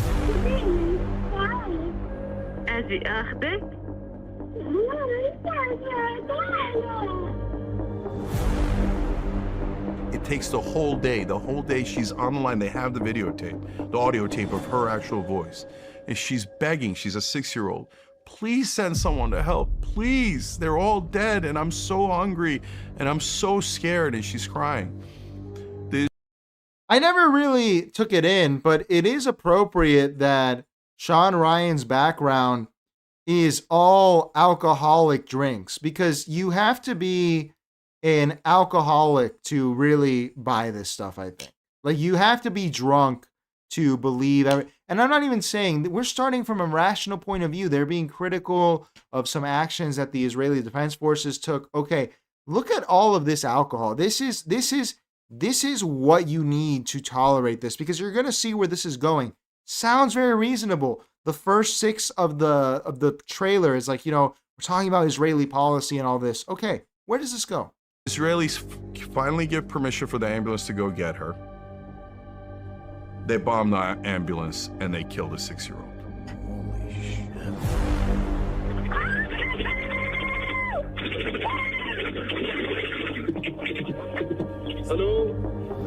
Hello? And then they say, hey, John and Susie in Kansas, you're gonna have to work an extra shift because we're gonna send 1,000-pound bombs for them to do that again. But Shawn, we're not even paying for it. We're borrowing from China, and our kids have to pay the interest on that. Our grandkids have to pay the interest on that. Why doesn't Israel borrow from China to do their own murders? Still, within the realm, it's critical of policy, of monetary policy, of fiscal policy, of foreign policy. Okay. Get out of the car. Over here. Hands behind your back. We caught a file in Las Vegas that was part of their cyber team and delivered him back to Israel. It's a little worse than that. Here's why it's a little worse. He's part of 9 guys. The other 8 are Americans. Those Americans have to face consequences. The Israeli is working with us in cybersecurity. He's one of their top cybersecurity officials. But this cybersecurity official comes here for sexual tourism. Well, I'll go to American girls. I'm Israeli. I'm above the law. If I get caught, I'll just go back to Israel. State law. All right, that's a criticism of law enforcement, of foreign policy as well. A little bit in the Epstein class. I'm sure it let's take it at 100%. It happened just like they said. It's fine. Okay. Allowed him to pay his bail before ever seeing a judge. So one of the reasons I despise mainstream media, and you won't find anyone who hates them more than me on the right or the left, and they got us to believe this fable, this theater. It's like the Wizard of Oz. We must also stand by our friends on the international stage. And we have no better friend in the Middle East than the state of Israel. Did Hakeem Jeffries get convinced and have real moral principles about loving and supporting Israel unconditionally? No, he got $5.5 million from AIPAC. This is still about political influencing, lobbying. Can I ask, for anyone that's in the chat, where do you think this video is going to end? What do you think they're going to end talking about? What do you think they're going to end? Please tell me what you think. Israel has a right to exist as a Jewish and democratic state. The special relationship between the United States and Israel is unbreakable. We're a proxy. Once again, we are the proxy. We are the biggest f***ing proxy in the world now.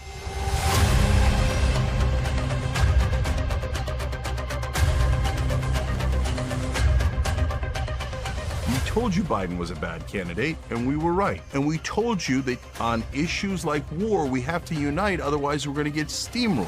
And we were right. I think his base is going to turn on Israel. When he goes, yeah, no, I'm going to give Israel another $30 billion. No, J-Boss, that's not what it turns into. You're not going to believe it. I'm going to help them bomb more countries. At some point, MAGA's going to go, now that's enough, brother, man. That's enough. They killed like 73,000? At a minimum, Shawn. Yeah, because there's people still under the rubble. And the IDF confirmed the numbers from Gaza. I'm sure up until this point, anyone who's critical of the state of Israel, which is fine, is satisfied that, okay, good, they're going to talk about this, they're going to take it seriously. Interesting, okay. The phrase conspiracy theory is actually a conspiracy in and of itself. Once JFK got shot, from then on, they started using this phrase, conspiracy theory. It was meant to discredit anything that was not the official government narrative. Now it's about who killed JFK. Okay.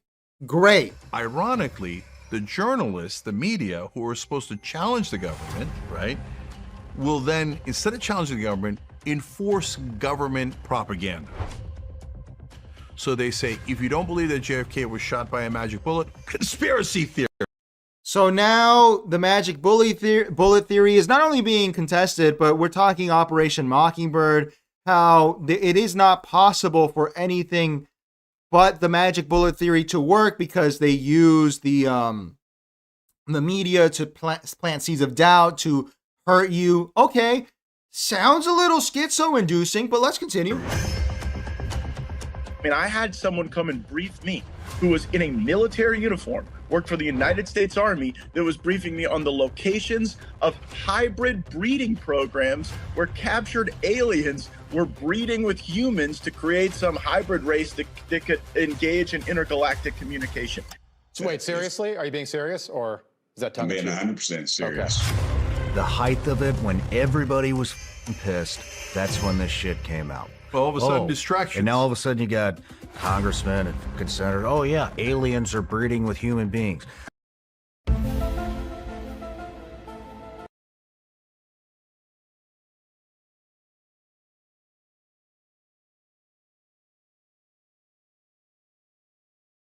We're talking about alien human being hybrids. We started to retrace the thread. We started with a horrific event where a young Palestinian girl was killed. Went into foreign policy and political lobbying. Then into John F. Kennedy and how he may have actually died. This is all the trailer. Imagine the full episode. And we have ended up at how it's bad because it's not exactly real, but it is real that there are human alien hybrids being made by the government. Like it's not like. I'll just tell you this, if they would release the things that I've seen, you'd be up at night. But wait, you told me a minute ago that was a conspiracy theory. So they now use the media to declare everything a conspiracy theory if it's not the official government position.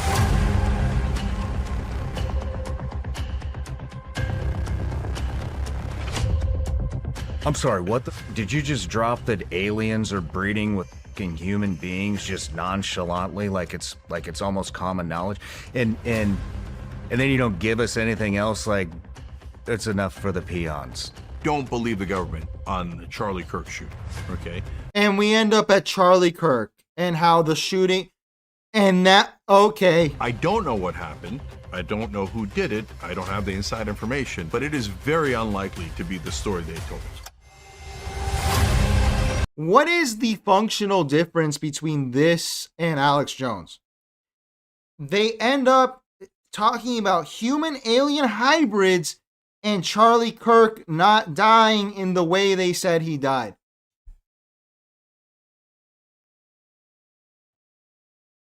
We live in hell. We live in the gutter. What the hell are you talking? Every major thing. Did you see this coming? Did you think they were going to talk about alien human hybrids when this started?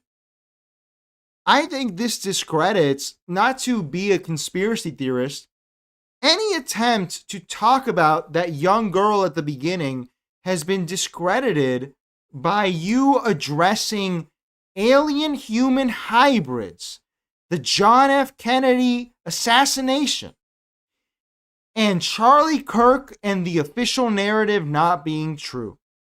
You have done a disservice to a real issue. And I just don't understand. I don't understand how this is functionally different from Alex Jones. Did anyone expect that? I'm truly wondering. When this started, I was like, no way this is going to end up. I didn't even have the thought, no way they're going to end up talking about hybrid alien human babies. No way. Oh shit, they're talking about hybrid human alien babies.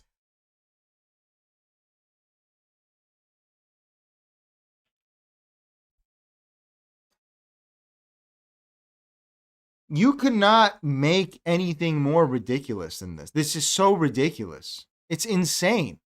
It's insane. And Alex Jones was the problem. Jay Buss says the JFK thing is because that's where the conspiracy theory as a phrase started. Yeah, I know. I understand that. But given the context, I mean, I think that they start this with a forensic documentary promotion for a homicide that could be justifiable or unjustifiable of a Palestinian woman or girl. And it ends up with this. I mean, it invalidates the whole thing. How you doing, Full Hat? I just found this insane as a... Let's watch here. I told you about the Onion thing. This is Alex Jones on his last stream talking with Robert Barnes about the Onion attempted acquisition. He's locked up his X account at the same time. Here's a clip of him freaking out. Here it is. Now we received a this motherfucker Alex Jones somehow worked his way into the Texas third Court of Appeals. These rats preventing but postponing the transfer of the site until another judgment can come in or something. This was on track to happen. I'll say it's been temporarily derailed. We're committed to moving forward. We're already talking about what that looks like. The short answer is Infowars will be ours. There's nothing, you can't stop this movement. People's accounts We get have random. him writing and producing and starring in shows about slave ships where you rape children to death and bury them in the backyard. And how he pledges allegiance to Satan. He's obsessed with that. It's not even funny. I'm saying this guy is into this. I didn't say he actually rapes kids. I just say he's into this. He hides it behind it in comedy. He's a big censor that runs around censoring people. And then he's now trying to threaten me. Hey, dude, $1.5 billion fake judgment. I mean, get your own rigged trial. I'm sure you'll be the victim up there, and we'll show all your TV shows with kids defecating on adults and people eating feces. Okay, and so it's, you know, it's crazy, of course, but this is truly liberalism, man. If you're a liberal, I don't get it. This is, how pathetic is this? That you want to skin suit something to get like a win. This is like if, I don't know if putting it on the other foot makes sense. If I were an evil conservaslop lover, like I love conservaslop. Oh boy, I love to talk about how Democrats are the real racists and there are only two genders, and I drink my Black Rifle coffee and my Bud Light with the Shane Gillis commercial. Oh, I love being a conservatard. I love it. And I bought MSNBC and then I started transmitting that stuff and I was like, I win. You would go, this is retarded. This is stupid. Liberals are not going to watch this. It's not even a sacred cow. It's MSNBC. Like, who cares? It's like if you buy the Huffington Post and you start talking about how eating meat is good. You know, no one's going to care. No one cares. That you are, what is the point of this? Like, what is the point of doing this? And I gotta say, it's kind of smart of them to shut it down before this can be done. They're going to do it anyway, but take some momentum out.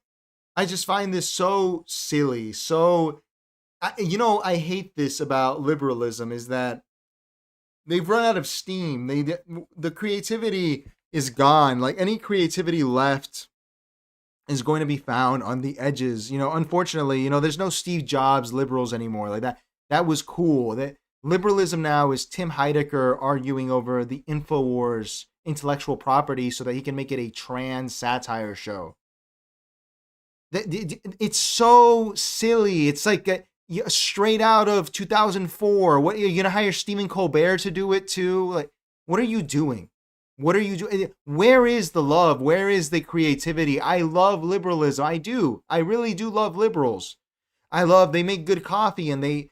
But what is this? It's just sad. Eve says, regarding the alien babies, the Nephilim are in the Bible, Old Testament. Don't Catholics believe that part of the Bible, sir? Do you know? I do not know, sir. I don't know. I actually don't know, Eves. I don't. I don't. I really don't. Maybe, you know. Maybe. Let us watch a little bit more of this. This is him talking with Luke Rukowski, who's another known conspiracy theorist. I've met him before, actually. Love you, Alex. Keep fighting. Never let them win. resistance is not futile. You have led the way. You were the tip of the spear. You inspired me when I was a very young child. I wouldn't be here if it wasn't for you. I can't thank you enough for all the work, all the sacrifice, all the amazing things, the storming of the Bohemian Grove, the exposing of so many government secrets and psyops that are running. You helped tremendous amounts of people. We have to continue with that same vigor. Do not give up.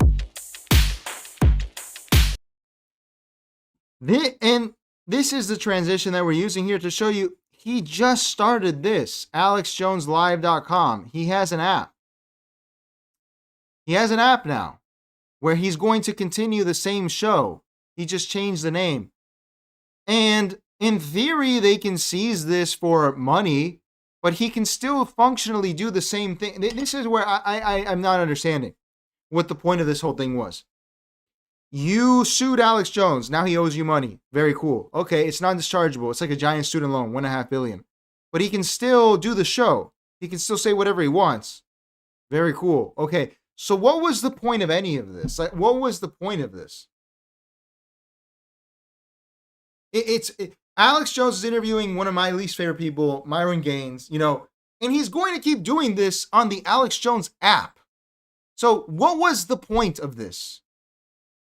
What was the point of any of this? What was the point? He used the last stream to promote the new IP. And then what? You're going to get Tim Heidecker to buy that one too? And then what? Then you win again? And then he does it again and again? Because I see a lot of liberal types cheering this on, being like, oh, hell yeah, this is great. He's just going to keep doing it. This strikes me as profoundly sad. This strikes me as sad. He can still do the same thing. Do you understand what I mean? Like, for example, if I'm a murderer and I go to court and now I owe $1 billion and I go out there and I murder again and then I get fined another $1 billion and it's racking up the debt, but I don't care. And I'm not comparing Alex Jones to what he does to murder, but I'm just saying, what was the point of any of this? What was the point? You didn't cut out his tongue. This isn't Saudi Arabia. What was the point of this? I don't know, man. Maybe I'm being harsh here, but we're really harsh on the conservatives on this channel a lot. But this is just so silly. It's just so damn silly. I wanted to go through more of this, but I think you get the point. I'm just disgusted by this whole situation. I think it's disgusting. And what was the point of it? I thought what we would do is, since he's going, I wanted to replay one of the best moments on Infowars. I never watched Infowars. I wasn't a fan. I wasn't following Infowars. But there was one time that I watched it live. And you guys know me by now. I'm a huge fan of Kanye West. I have been a fan of Kanye West since I was 13 years old. I love Kanye West. I really do. I buy Gap because of Kanye West. I love Kanye a lot. He has said controversial things, but this was the funniest thing. This was the Buñuel movie, the Salvador Dali painting of the 2020s, which was Kanye West's appearance on Alex Jones with Nick Fuentes, who, I don't agree with him on everything or even most things, but just as an art piece, if you can't appreciate things for the art piece they are, you don't get it. So I wanted to relive this. I hope we don't get in trouble for it. I don't think YouTube cares, but just, to remember this. This is uploaded to YouTube, so it'll be a big deal. This was some of the funniest stuff that I have ever seen in my life. I really enjoyed it. So I thought we'd relive this just for a fun Friday ending here, as we remember Infowars and what it did. Because I don't agree with someone that doesn't believe in Christ saying, you're cool, not you. And this is my friend, right? This is my boy, but we can agree to disagree, right? But it's still his platform. It's up to him. But also, I'm not a person that's going to say, hey, I agree with everything. There's things that I said today that you guys don't agree with because you're not in the same place or in the same position in your walk that I'm at. I'm in a position where I love the person the doctor that had plastic surgery on my mom. I always have been in a way where I can't hate. I embrace. You said your mother was sacrificed. Can you elaborate on that? Yeah, I believe that Michael Jordan's dad was sacrificed. I believe, didn't something happen with Tiger Woods? Yeah. My mom, these are all Zionist sacrifices that happen. But this is Satan at the end of the day. There's a lot of people that feel like we're at the end of days. And Jesus runs the world. God runs the world. Jesus is the real king of Israel. And I'm just a simple servant of God. I'm not a mathematician. Oh, no, I hear you. You said white lives matter because I think I'm going to put words in your mouth. You understood that they're trying to demonize white people to create a crisis and for us to fight with each other. I thought that was very true. I think all lives matter, but you went even stronger and said white lives matter. If you didn't see this live, man, like I don't know if you can appreciate this. This was insane. It was announced last minute. And this is Kanye during some people would call it a manic episode, in his biker jacket with Alex Jones and Nick Fuentes, who at the time was working with him on his attempted presidential campaign that he did end up doing, in a Kanye West blue hoodie. And this is really, I don't think there is any better capture of the Biden era. You know, this really was, what year was this exactly? I think this was like in that Biden, like just pre-Biden or Biden era where, yeah, because he was running for president. So it had to be like, this is quintessentially a COVID. This really captures the essence of that era. It is such a crazy thing to watch. We have here, if you don't recall, this is Ali Alexander over here. This person was later outed to be having relations with underage men. This is Owen Schroyer, who's another Infowars host. This is just the most COVID. This is what COVID was like. It really was like this. Every one of y'all others, y'all all soft, come see me when y'all want to see me. Every fake gangster, so-called killer, any basketball player, any rapper, any actress, any musician, any model, any editor, come see me. Come see God's child right now. Please. I want it. I want to see my mama. You know what I'm saying? Dude, you can't touch in Jesus' name. Well, that's right. You're not Hitler. You're not a Nazi. You don't deserve to be called that and demonized. Well, I see good things about Hitler also. Every human being has something of value that they brought to the table, especially Hitler. How about that one? They want to separate and confuse. Can you imagine saying this? This was. And what's odd, not odd, I made a video about this. What really gets me about this is that Kanye West, whether you agree or disagree, whether you say this was good or bad to say, he is one of the only artists, and I'd call him an engineer, who has tried to materially alleviate the conditions on this planet. He wanted to make it so you could print shoes for $20. So you could buy shoes for $20. He wanted to make schools that only taught engineering. He wanted to de-traumatize the world. I believe it's in this interview where he says that you want to stop showing violence to children because every time that you see Bambi die in a movie, Disney makes money off that pain. And this interview, ironically enough, resulted in the levels of like discourse that we have now in terms of Israel and all this. It really does come back to this interview. This blew off the lid on that.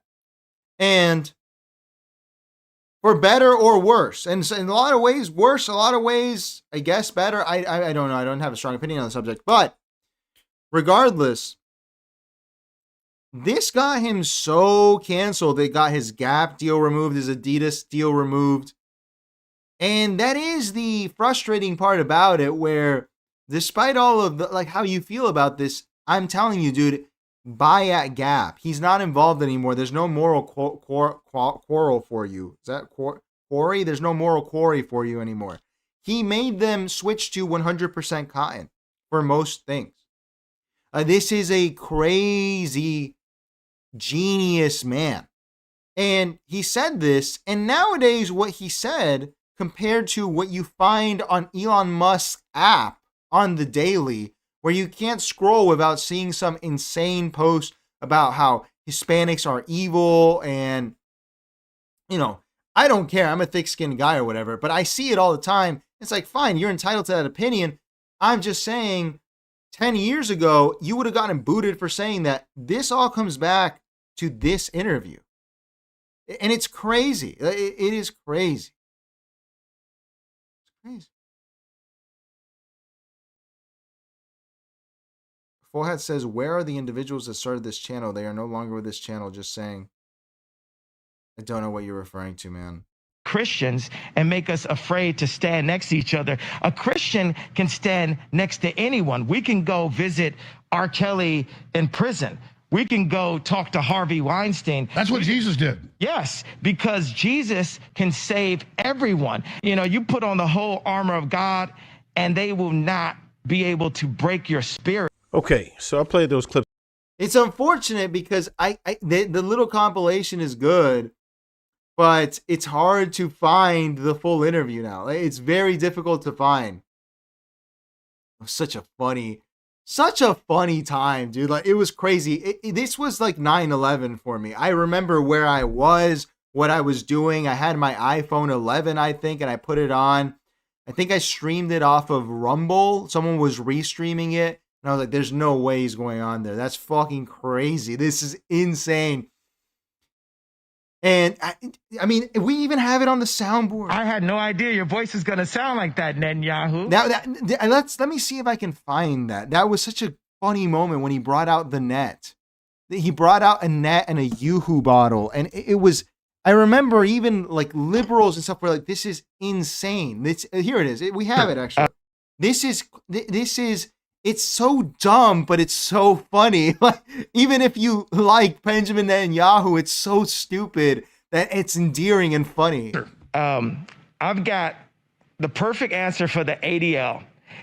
They are going to have to listen up. What we did is we brought Netanyahu with us. I mean, I'm in the twilight zone right now. Netanyahu, what do you have to say? What do you have to say to Alex Jones right now, Nick Fuentes and Ye? It was bad. It was bad for Trump to meet with Nick and Ye. Okay. I had no idea your voice is going to sound like that, Netanyahu. I still wonder, because he's a sincere guy, but you hear this little chuckle here. Look. And Ye. It was bad. It was bad for Trump to meet with Nick. That little, I'm like, there's no way. He has to know that this is hilarious.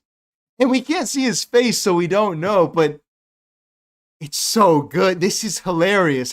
How do you, this was the funniest thing that I had seen done in a long time. Ever since Louis was canceled, I love that show. That show was hilarious. Nothing this funny had been produced.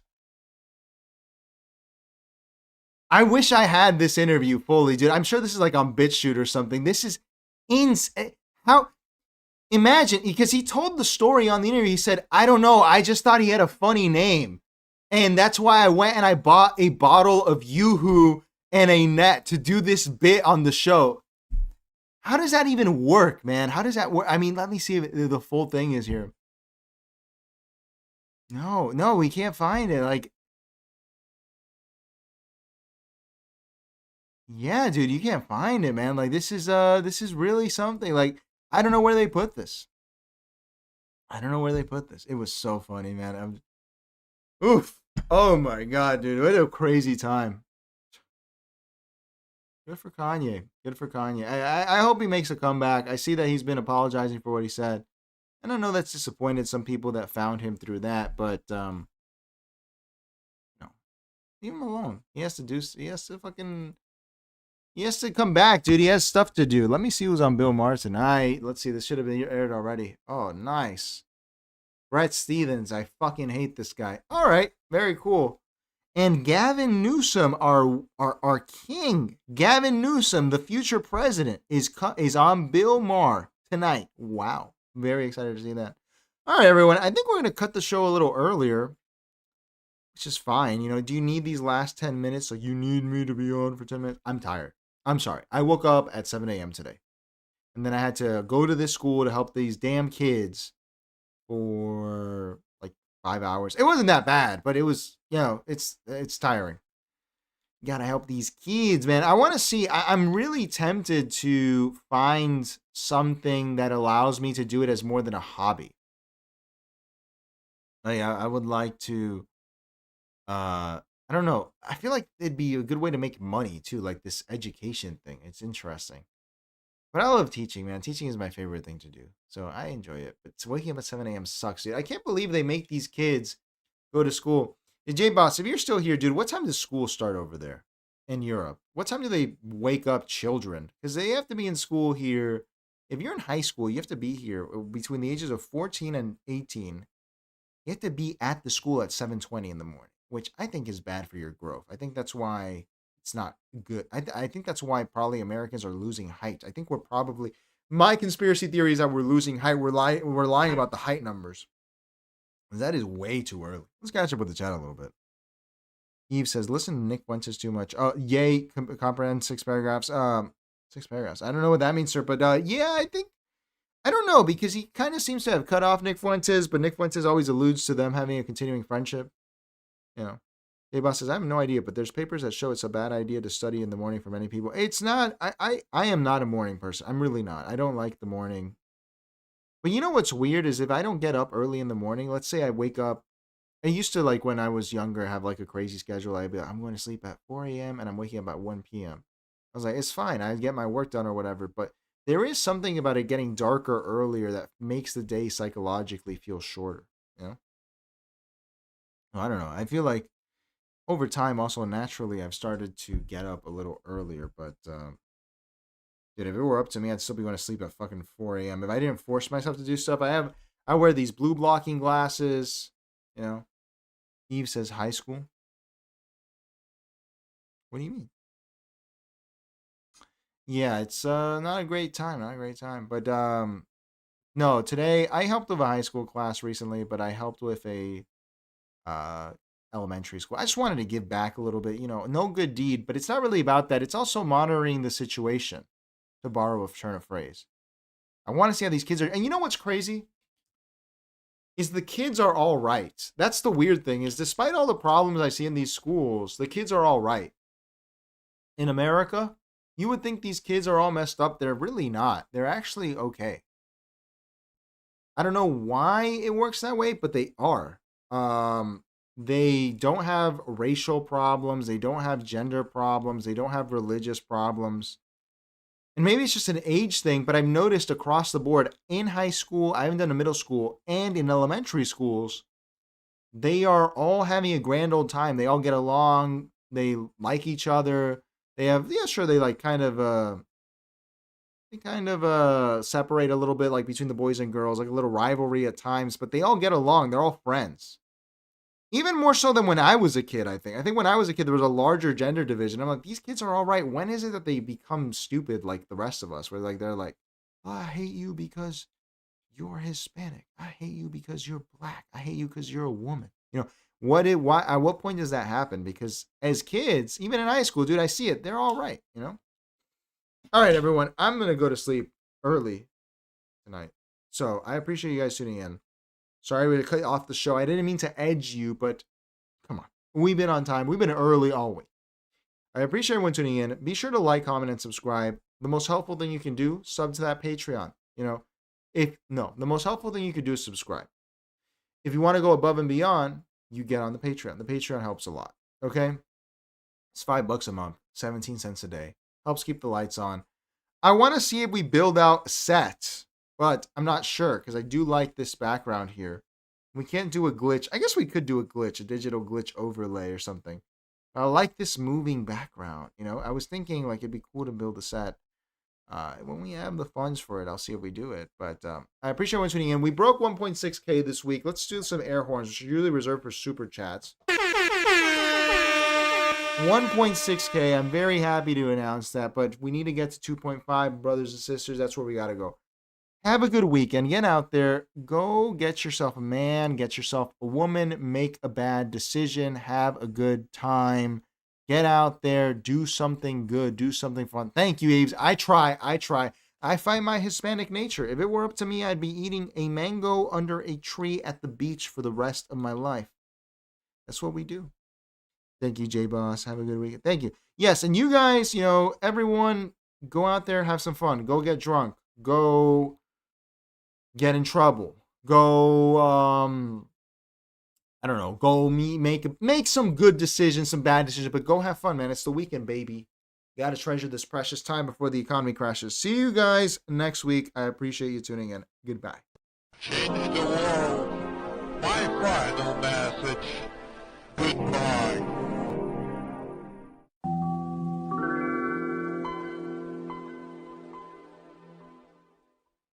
Change the world. My final message. Goodbye.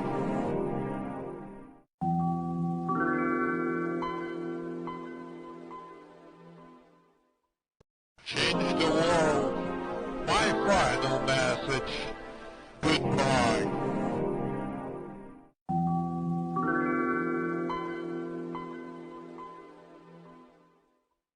Change the world. My final message.